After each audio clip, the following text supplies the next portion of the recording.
Okay, so thank you so much, Annie and Wanita, for joining me at today's Sector Chat. I'd like to start by acknowledging that wherever we are, we're on Aboriginal land, always was, always will be Aboriginal land, acknowledging elders past, present and emerging, and welcoming all Aboriginal people present.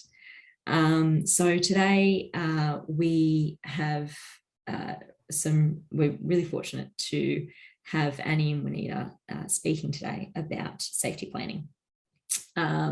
So we all do safety planning every day. It's something that we do with every client that we contact in our roles at the CASs.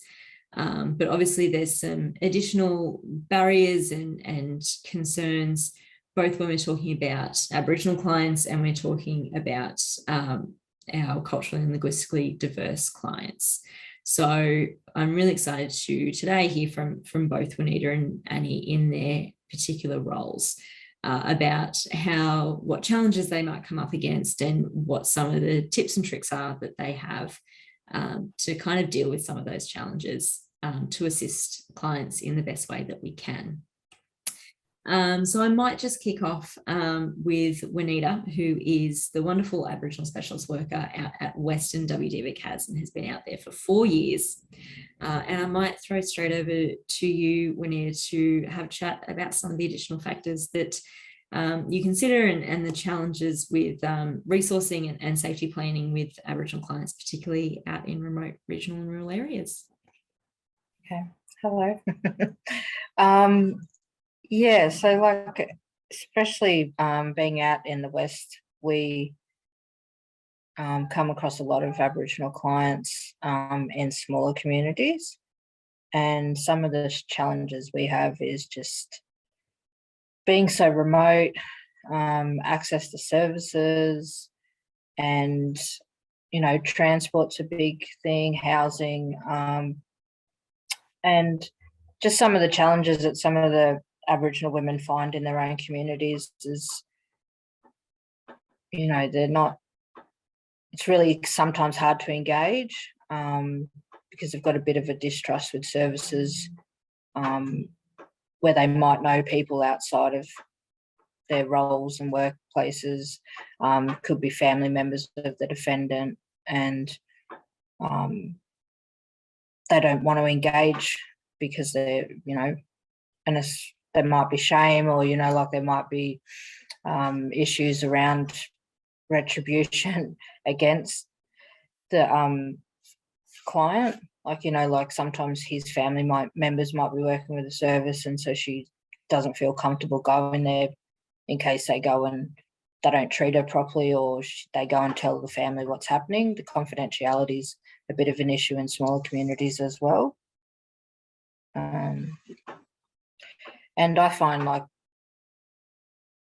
with my role and being out in the community, living as well, like an active member of the Aboriginal community, it's how can I say, it's like a bit of a two-way street. Like, you know, like it's good in some ways because I you know, can communicate to people about our service and what we do, but then in another way, it's like some of them won't come to you because they know where you work, or won't open up to you. Just that perceived kind of conflict that they see. And some ways I've got around that is, like, you know, really making it a mission to, like, you know, when they're in crisis, I really try and just engage, make sure our service is helping them right from that crisis point, and arranging the safety, you know, safety planning stuff, like as soon as they've come to the service, even if, you know, things happen and they go back, or, you know, like sometimes the safety is hard to,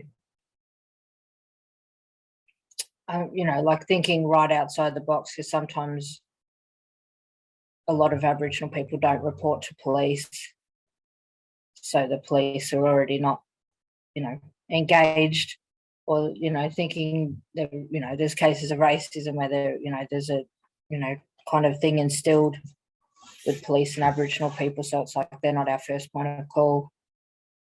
But just overcoming those barriers where, you know, like I advocate for them on their behalf to police. So it kind of builds that relationship and helps bridge that gap. But yeah, and just like I think in my role, it's, you know, good to be out in the community and just listening to our clients, you know, like really listening to what's happening with them so that they're more aware of their safety. And, you know, like I've spoke to some clients about little things, just being around the house and like saying, you know, do you have a safe family house, you know, safe mob in town that you could go to in case the services are closed, because everything happens after hours. We don't have 24-hour police stations either, so that's a challenge in itself when you're trying to get someone safe and there's really nowhere, or no, you know, no one on call that you can have on the ground.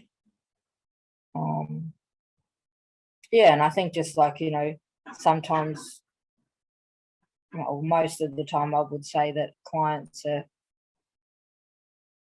well aware of safety measures, like, you know, they know how to keep themselves safe, and it's just recognizing that and working with them and making that into a plan so that they know, you know, like, yeah, so other services are aware of that. But mainly it's just, yeah, like in the smaller communities, it's just we don't have so many services that can help. And it's got to be a real, like, building relationships with services that will go to that town, even if they're visiting programs or, you know, like it's just a visiting service. We have to really make those relationships so that women will trust us and, you know, to refer them on and give them the support that they need. Yeah. Yeah. So So a lot just of your work is around that relationship building. yeah. So that's like a big thing for out here, because we have so many communities that we service, and they're all spread out. So it's like we can't be there every day. So building those relationships with, you know, the Aboriginal services in those towns so that they know they can pick up the phone and say, like, yeah, Wanita, we can ring her, and or I can ring them and say, look, can you just go around and check on this girl, because I haven't heard from her, and she's, you know, and there is safety issues happening. But yeah, and I think like those relationships are probably the most important, because, you know, sometimes, like I said, you know, there's not always 24-hour help. And it's just making those relationships and where the girls can call if they need to get help straight away, and get them to safe places in towns where, I mean, we had a client last week that was in Canamble, and the defense, she pretty much checked herself into the hospital to get away, but the whole time the defendant was ringing the hospital and driving around looking for her, and, you know, like those, and had some of the, you know, they had 5 kids, and he's got some kids with him, and one went to her, and just trying to arrange with police to, you know, go and pick the children up all together so that she could flee town, but running out of time because there was a bus at 1 o'clock during the day, and, you know, we were just running out of time to get her on the bus, and arranging services to drive her to Dubbo. It's like a, you know, 3-hour drive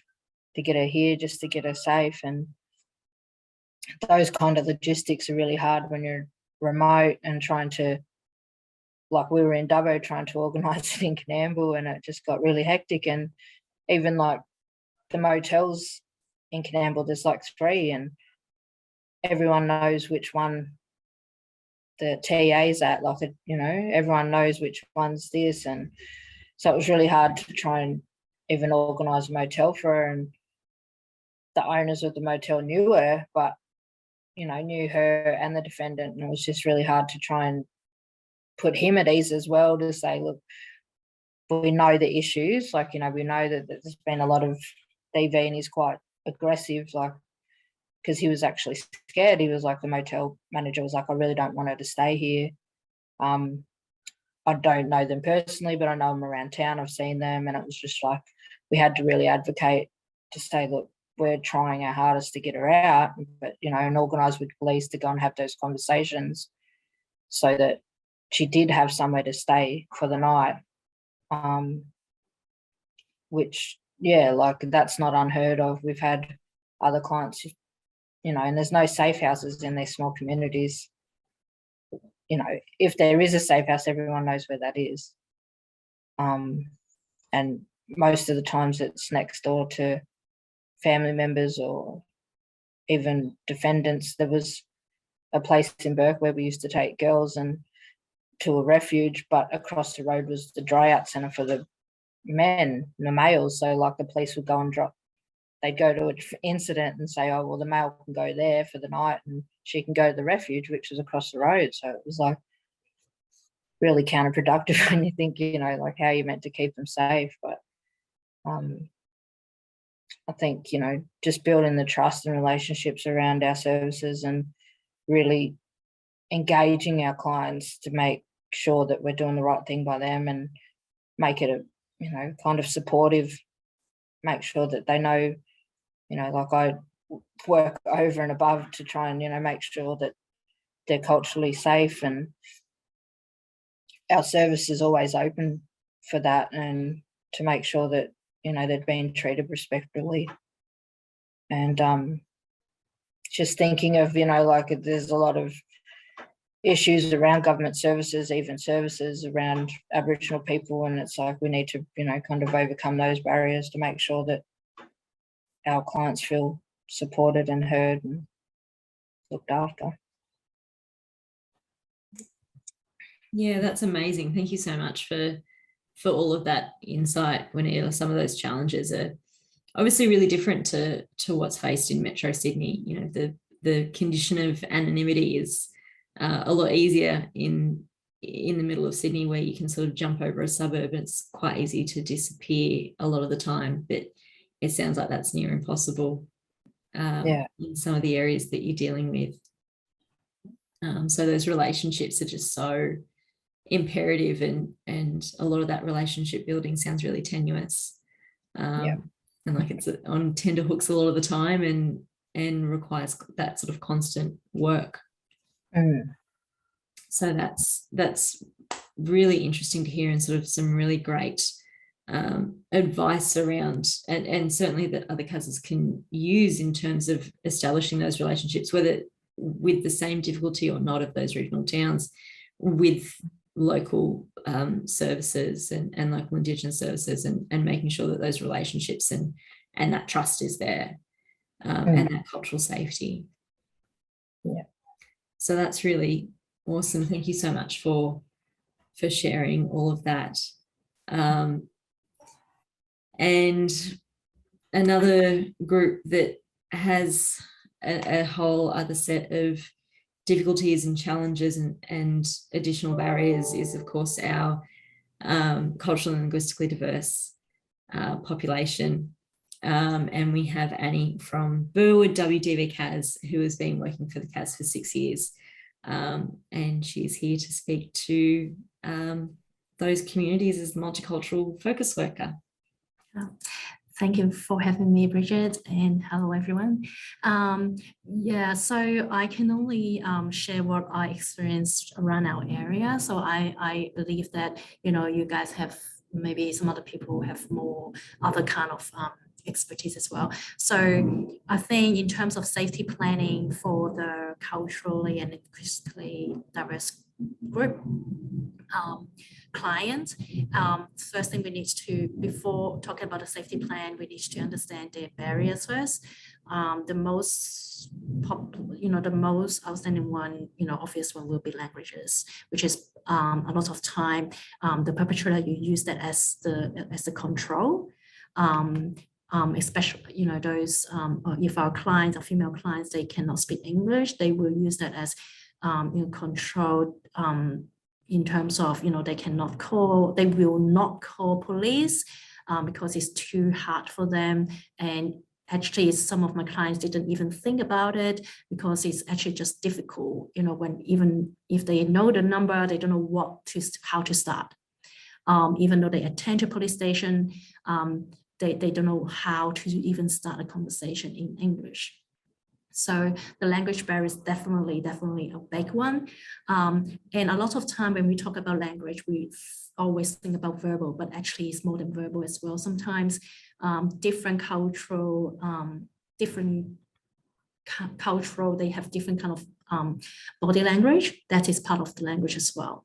So sometimes if they use a really, explicit kind of body language that may be misinterpreted by a worker or face-to-face worker or misinterpreted by police too.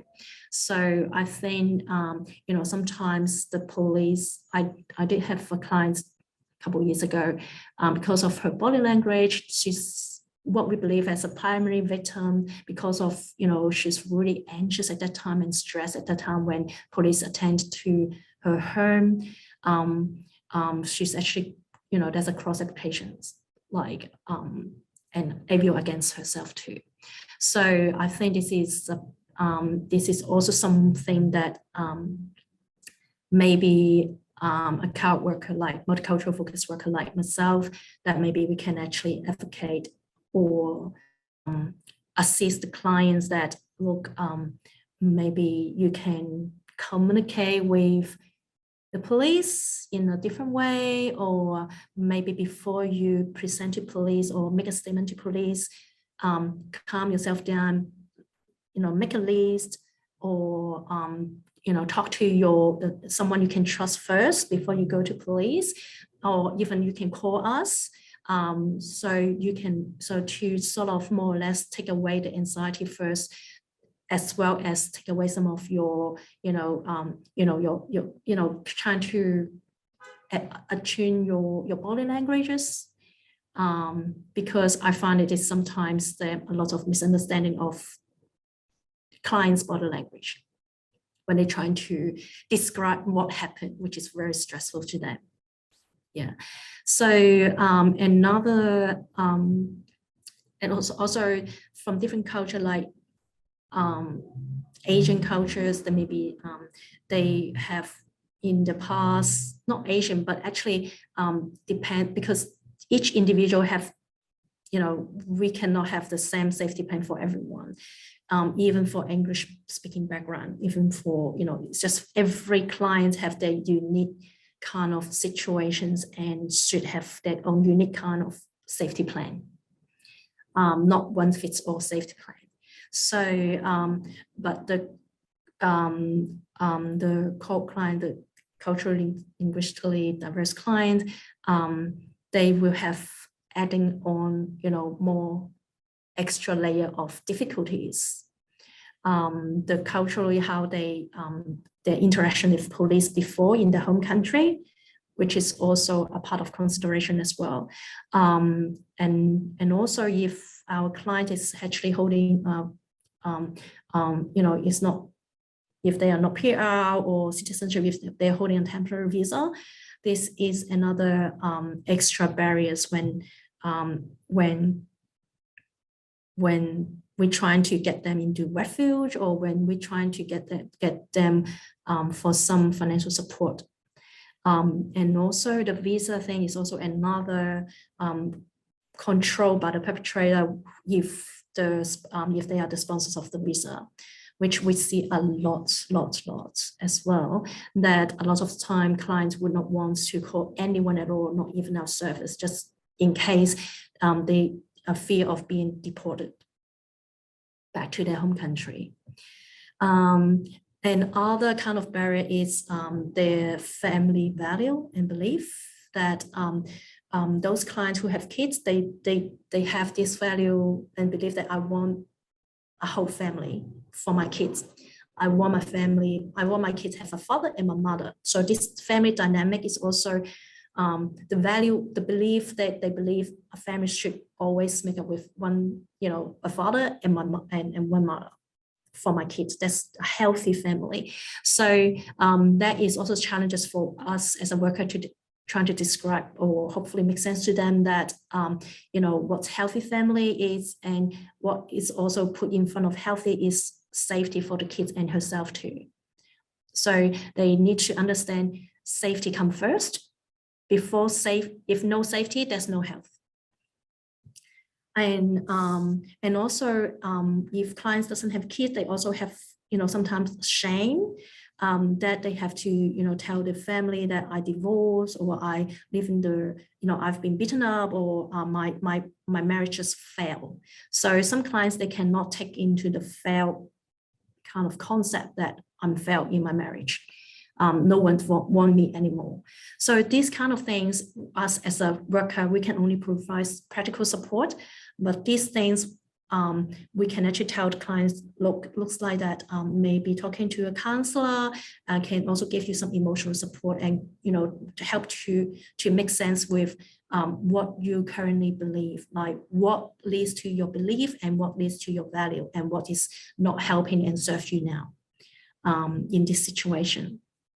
So we still talk about the support holistically, but we will tell the client, look, emotional support, we can refer you to. For practical support, we can help you, if AVO, if you want, or if police cannot take up an AVO, what can you do, what's your right? We can refer you to legal services. If there's child, of course, family order and custody. If no child, maybe divorce, property, things like that.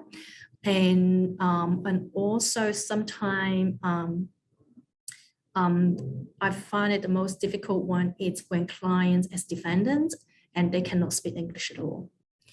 That time, and also another one is they are not eligible for legal aid.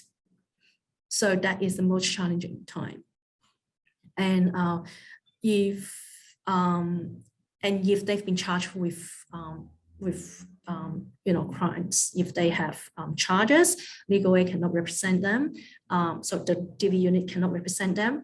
So we have to refer her to other like women's legal service and other things like that.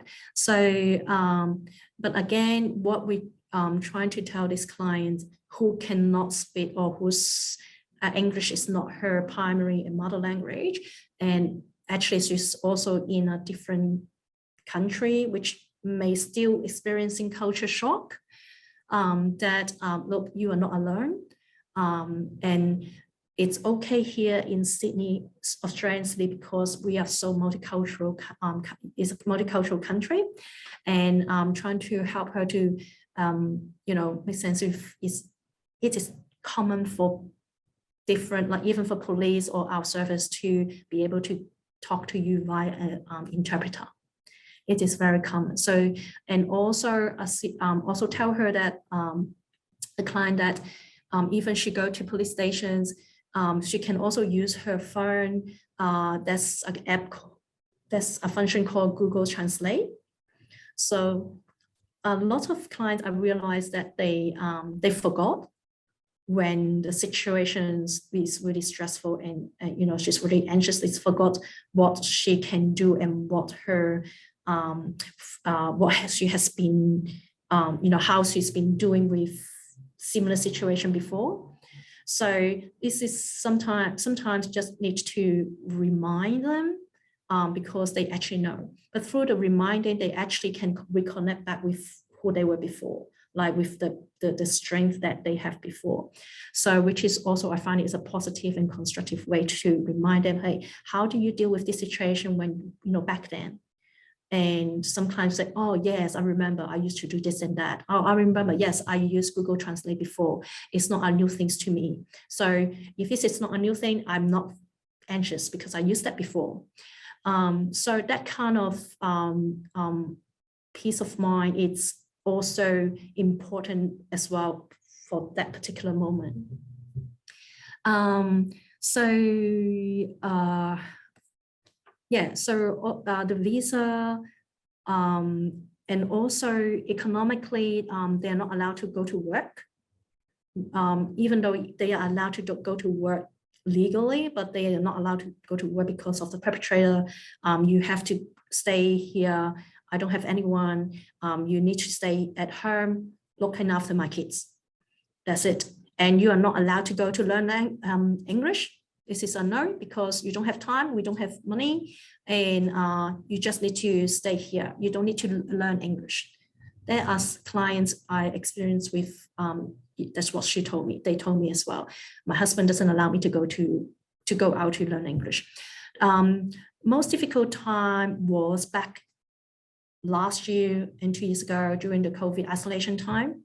So they cannot go out, they cannot reach out personally. And even if we call them, the perpetrator always at home.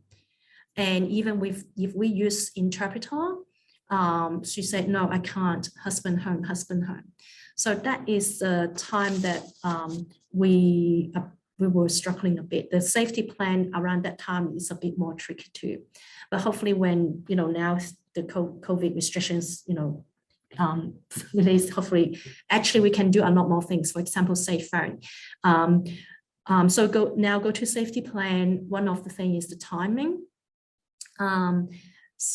Most, but not all, most of the clients, they probably will stay home with their perpetrator, husband or partner will go out to work. So there were save time for us to call them. But if the perpetrator is still working from home, which is still possible now, we will ask them to, are you allowed to go to community center, or are you allowed to tell your husband to go to library with the kids, like story time. So hopefully we can use this kind of time to talk to them over the phone with an interpreter or not, or no interpreter, no. And if there's no kids, sometimes we're trying to see if she's allowed to go to community center to attend, for example, tell the husband you need to go, there is a women's health session, women's health talk, or there may be some freebies or some things like that, because they love freebies or they love vouchers. So we can actually ask the client if this is something that fits them in their family dynamic. So if the clients can come out, that's good. We can talk over the phone, or we can actually, meet them at our center. If need be, we can actually arrange a safe phone for them. Although it's called a safe phone, but it can be also very dangerous as well. Depends on whether the client's still living with him. So if she's still living with him, we will ask her, do you have any relatives here? Do you have any friend that you can trust? You can put, keep your safe phone with them. And do you have a passport, or has he, took your passport? If he took your passport, is it at all possible to take a picture of your passport or your documents with with your safe phone, and then keep it in your whoever you trust, but don't take away your passport, because it's dangerous when he find out that you took away the real passport. But just take a picture of that, so when he when he's not at home, things like that. With clients who have kids, we will tell the clients, don't tell your kids about the phone, because the kid really fancy with the phone, really excited with the phone. We'll tell everyone, hey, mom's got another phone. Don't tell her, don't tell the kid, keep it to yourself. And other things, other safety planning, one of the safety planning will be ask her about her supporting network. Some clients, they do have relatives here that speak her language, and some clients, they are close to their neighbors. So but some clients, they are just isolated. They are by herself here, families in the home country. So it's, if clients, they are by herself, they don't have anyone here at all, we will probably talk to her about any community group. Like for Asian, we have the CAS, CASS, and also I think there's also Korean group as well. So but also bear in mind that the tricky thing is the CULT group, the cultural linguistic diverse group, they are also really condensed and close cohort group in the community too. So they know each other. So this is actually, when we ask the client about community group, we also need to ask the client, look, how close do you have any community group attended together with your husband? Or do you normally attend a church together? And it's not one, it's not one straightforward formula.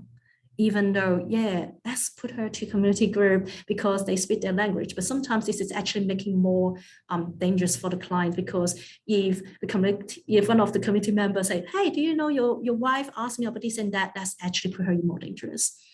Yeah. So, yeah. Am I talking too long now? Sorry. No, not at all. That was all really informative. Yeah, and other part is in interpreter as well, interpretation services at court or over the phone. I mean, safety plan is not only physical, but also emotional as well, because you want a client, if, emergency, call the police, but if they want to ask you, they want to have a continuous relationship with us, we have a healthy healthy relationship.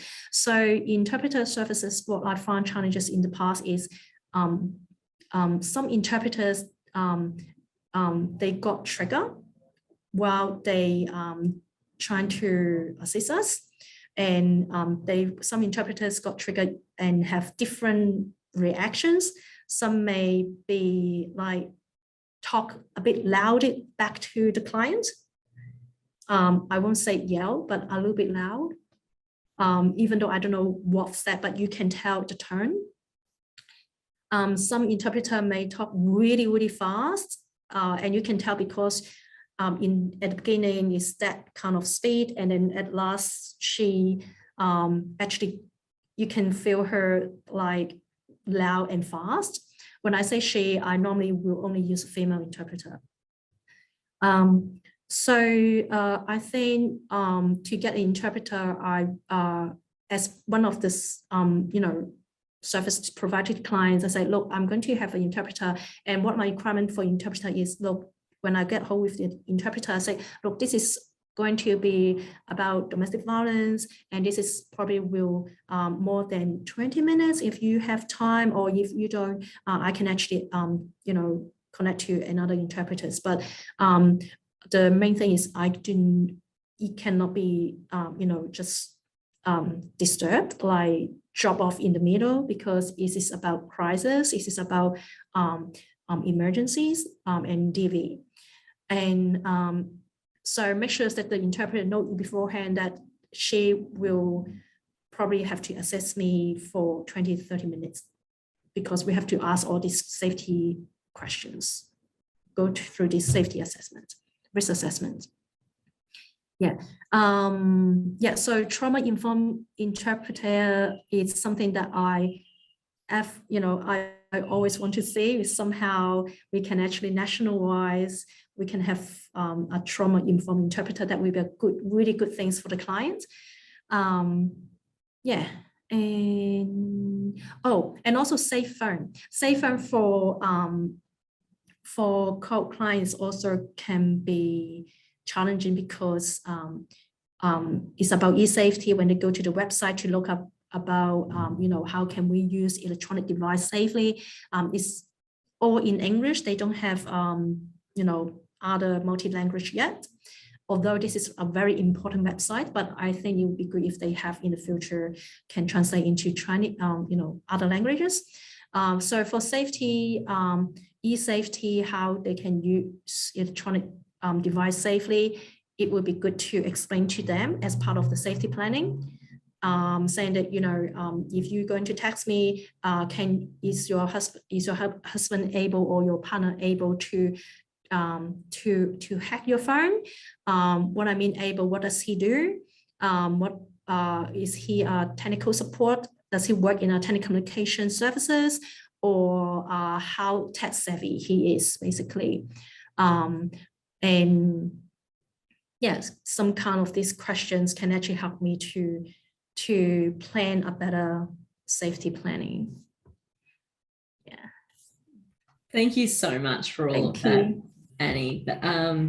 It's really interesting how you sort of touched on so many of the same things that Wanita spoke about, particularly in terms of trust, both with the client and with other services, but particularly with the client and trying to build that trust between the CAS and the client, and creating this safe space for the client to even just test out how they're going to talk to police, given that both populations have some really troubled histories with police, and a huge mistrust of systems and police, with CULT communities coming from some really problematic policing systems, and then our Indigenous communities coming from some really problematic colonial histories, and the way that the relationships are currently. There's sort of these massive tensions with police that can be really difficult to overcome. So building those relationships and being, I suppose, those guinea pigs to allow that space and provide that space for clients to kind of test out how they're going to liaise with police, I suppose, which is really interesting that both populations require that, and that we can kind of provide that service for them as well. And the sort of, I suppose, service gymnastics that you're talking about there as well, Annie, not eligible for legal aid, shifting across to women's legal, and that was sort of alluded to by Wanita as well. And Google Translate, I think, is something that we all often forget about a little bit sometimes. It's sort of one of those things that's so simple that you kind of forget is there. Obviously, it's not a perfect solution, but it goes a long way, I think, and just getting creative with both populations. Yeah, just one more different note on the Google Translate is I always make sure the clients to clean up their browsers, because if the perpetrator have look of the history, they will say, hey, what do you translate? Why do you translate this? So that may be another safety plan too. Yeah, absolutely. So making sure we're still doing those clearing histories and all of that sort of thing in the cache. Yeah, absolutely. Thank you both so much for sharing your time and your knowledge and your skill and your tips and tricks on how we can sort of engage clients better and more safely from your expertise. We really appreciate it. And we're going to send this around to all of the CAS staff so that they can have it and learn from it as well. So I'm just going to stop this recording